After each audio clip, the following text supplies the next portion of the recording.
5 ರಾಷ್ಟ್ರಗಳ ಪ್ರವಾಸದ ಕೊನೆಯ ಚರಣದಲ್ಲಿ ಇಟಲಿ ತಲುಪಿರುವ ಪ್ರಧಾನಿ ನರೇಂದ್ರ ಮೋದಿ ಅವರಿಗೆ ಇಂದು ಇಟಲಿ ಸೇನಾ ಪಡೆಯ ಸಾಂಪ್ರದಾಯಿಕ ಗೌರವ ರಕ್ಷೆ ನೀಡಲಾಯಿತು. ಬಳಿಕ ಪ್ರಧಾನಿ ನರೇಂದ್ರ ಮೋದಿ ಅಲ್ಲಿನ ಪ್ರಧಾನಿ ಜಾರ್ಜಿಯಾ ಮೆಲೋನಿ ಅವರೊಂದಿಗೆ ಉನ್ನತ ನಿಯೋಗ ಮಟ್ಟದ ಮಾತುಕತೆ ನಡೆಸಿದರು. ಈ ವೇಳೆ ವಿದೇಶಾಂಗ ಸಚಿವ ಡಾ ಎಸ್ ಜೈಶಂಕರ್ ಹಾಗೂ ಇಟಲಿಯ ಹಿರಿಯ ನಾಯಕರು ಪಾಲ್ಗೊಂಡಿದ್ದರು. ಸಭೆಯಲ್ಲಿ ದ್ವಿಪಕ್ಷೀಯ ವ್ಯಾಪಾರ ಮತ್ತು ಹೂಡಿಕೆ, ರಕ್ಷಣಾ ಕೈಗಾರಿಕಾ ಪಾಲುದಾರಿಕೆ, ಬಂದರು ಸುರಕ್ಷತೆ, ಶುದ್ಧ ಇಂಧನ ಸಹಕಾರ ಮತ್ತು ತಂತ್ರಜ್ಞಾನ ಸಹಯೋಗ ಹಾಗೂ ಸ್ಥಿತಿಸ್ಥಾಪಕ ಪೂರೈಕೆ ಸರಣಿಗೆ ಸಂಬಂಧಿಸಿದ ಚರ್ಚೆಗಳು ನಡೆದವು. ಭಾರತ ಮತ್ತು ಇಟಲಿ ನಡುವೆ ದೀರ್ಘಕಾಲೀನ ಉತ್ತಮ ಬಾಂಧವ್ಯ ಏರ್ಪಟ್ಟಿದ್ದು, ಹಲವು ಕ್ಷೇತ್ರಗಳಲ್ಲಿನ ಬಲವಾದ ಪಾಲುದಾರಿಕೆಯನ್ನು ಮತ್ತಷ್ಟು ವಿಸ್ತರಿಸುವ ಕುರಿತಂತೆ ಮಹತ್ವದ ಮಾತುಕತೆ ನಡೆಯಿತು. इटली में जो नई कंपनीज ऐसी हैं जो हमारे साथ पूरी टेक्नोलॉजी शेयर करने को तैयार हैं, उससे भारत में जो है अपने टेक्नोलॉजी अपग्रेडेशन के लिए बहुत मदद मिलेगी. ಇದಕ್ಕೂ ಮುನ್ನ ಪ್ರಧಾನಿ ನರೇಂದ್ರ ಮೋದಿ ಅವರು ಇಟಲಿ ರಾಷ್ಟ್ರಪತಿ ಸೆರ್ಗಿಯೋ ಮೆಟರೋಲಾ ಅವರೊಂದಿಗೆ ರೋಮ್ನಲ್ಲಿ ಸಮಾಲೋಚನೆ ನಡೆಸಿದರು. ವ್ಯಾಪಾರ, ಹೂಡಿಕೆ, ಕೃತಕ ಬುದ್ದಿಮತ್ತೆ, ಗಣಿಗಾರಿಕೆ, ಬಾಹ್ಯಾಕಾಶ, ಅಣು ಇಂಧನ, ಸಾಂಸ್ಕೃತಿಕ ಸಂಬಂಧ ವೃದ್ಧಿ ಸೇರಿದಂತೆ ವಿವಿಧ ವಲಯಗಳಲ್ಲಿ ಸಹಕಾರ ಬಲಪಡಿಸುವ ಕುರಿತು ಮಾತುಕತೆ ನಡೆಯಿತು.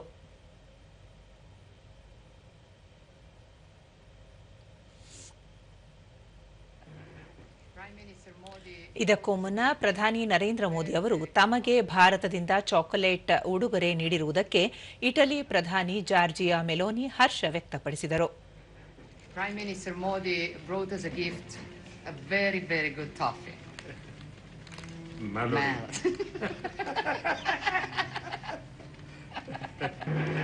Prime Minister Modi brought us a gift, a very, very good toffee.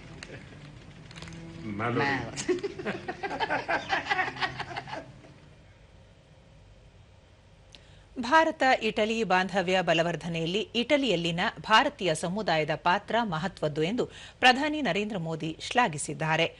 ತಮ್ಮ ಸಾಮಾಜಿಕ ಮಾಧ್ಯಮ ಖಾತೆಯಲ್ಲಿ ವಿವರ ಹಂಚಿಕೊಂಡಿರುವ ಪ್ರಧಾನಿ, ಜಗತ್ತಿನೆಲ್ಲೆಡೆ ಭಾರತದ ಗೌರವ ಹೆಚ್ಚುವಲ್ಲಿ ವಿದೇಶಗಳ ಭಾರತೀಯ ಸಮುದಾಯ ಕೊಡುಗೆ ಮುಂದುವರಿಸುತ್ತಿದೆ ಎಂದು ಹೇಳಿದ್ದಾರೆ.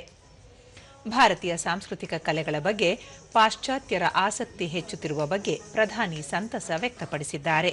ಕುಚುಪುಡಿ, ಭರತನಾಟ್ಯ, ಕಥಕ್ ಮುಂತಾದ ಭಾರತೀಯ ಶಾಸ್ತ್ರೀಯ ನೃತ್ಯ ಕಲೆಗಳನ್ನು ಇಟಲಿಯ ಯುವತಿಯರು ಕಲಿತು ಪ್ರದರ್ಶಿಸುತ್ತಿರುವ ದೃಶ್ಯಾವಳಿಯನ್ನು ಪ್ರಧಾನಿ ಹಂಚಿಕೊಂಡಿದ್ದಾರೆ.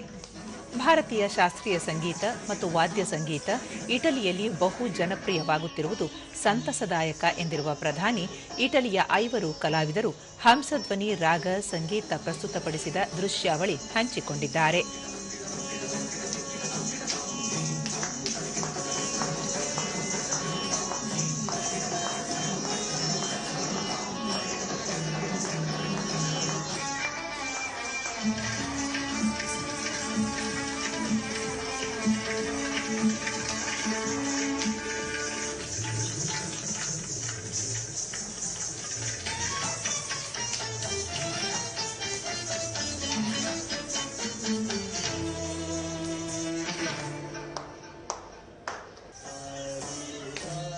ಇಟಲಿಯ ಚಿತ್ರಕಲಾವಿದ ಗಿಯಾಮ್ ಪಾವೆಲೋ ತಮೋಸೆಟ್ಟಿ ಅವರು ಕಾಶಿಯ ಗಂಗಾ ನದಿ ತೀರದ ಘಟ್ಟಗಳ ಕುರಿತು ರಚಿಸಿರುವ ವರ್ಣಚಿತ್ರವನ್ನು ಪ್ರಧಾನಿ ತಮ್ಮ ಸಾಮಾಜಿಕ ಮಾಧ್ಯಮ ಖಾತೆಯಲ್ಲಿ ಹಂಚಿಕೊಂಡಿದ್ದು, ಭಾರತೀಯ ವಿಷಯಗಳ ಕುರಿತು ಕಳೆದ 4 ದಶಕಗಳಿಂದ ಚಿತ್ರಗಳನ್ನು ರಚಿಸುತ್ತಿರುವ ಕಲಾವಿದರ ಉತ್ಸಾಹವನ್ನು ಶ್ಲಾಘಿಸಿದ್ದಾರೆ.